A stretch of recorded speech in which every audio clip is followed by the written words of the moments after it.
वक्षस्थलकोस्तुभश्रियं नमामि विष्णुं शिरसा चतुर्भुजं। चतुर्भुज रूप धारण करके महाराज, चतुर्भुज रूप धारण करके भगवान जो है वहां पर प्रकट हुए। भगवान का प्राकट्य हुआ, ऐसी सुंदर झांकी महाराज आप दर्शन करें भगवान का, कितनी सुंदर झांकी होगी उस चतुर्भुज रूप में। भगवान वहां पर मंद मंद स्मित हास्य कर रहे हैं, भगवान मंद मंद मुस्कुरा रहे हैं। भगवान शंख चक्र गदा पद्म धारण किए हैं। माता कौशल्या गदगद हो गई। भय प्रगट कृपाला दीन दयाला कौशल्या हितकारी।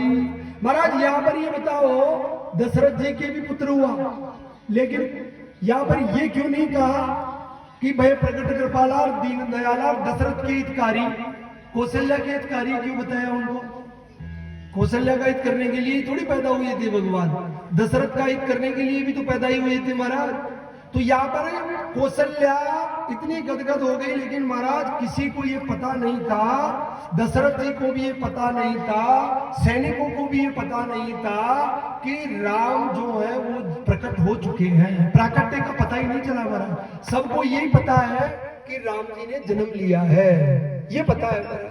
प्रकट होने का पता तो केवल और केवल मां कौशल्या को ही है। इसलिए महाराज कहा तुलसीदास जी ने कि कौशल्या हितकारी, पता ही उनको ही, और उनको सबको जन्म का ही पता होगा, प्राकट्य का पता नहीं है महाराज। माता ने दर्शन किया, भगवान ने कहा कि आपको याद होना चाहिए कि पूर्व जन्म में आपने तपस्या की थी और मैंने कहा था कि अगर मेरे समान पुत्र चाहती हो तो मैं स्वयं ही पुत्र बन करके आऊंगा, इसके अलावा मेरे पास कोई ऑप्शन नहीं है। यानी चाहूं तुम्हें समान सुध प्रभुसन कवन दुराओ, मैं ही आऊंगा और कोई दूसरा नहीं है आने वाला, अब मुझे ही आना पड़ेगा।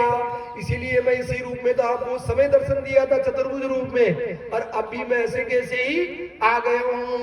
और तो मैंने आपसे कह भी दिया था कि आप सरिस खोजऊं कहां जाई, मैं मेरे जैसा कहां खोजने के जाऊं, और नव तव तने हो मैं आई। हे राजन, हे माता, मैं तुम्हारा पुत्र बनकर के ही तुम्हारे घर पर आऊंगा, इसलिए आपका पुत्र बनकर आया।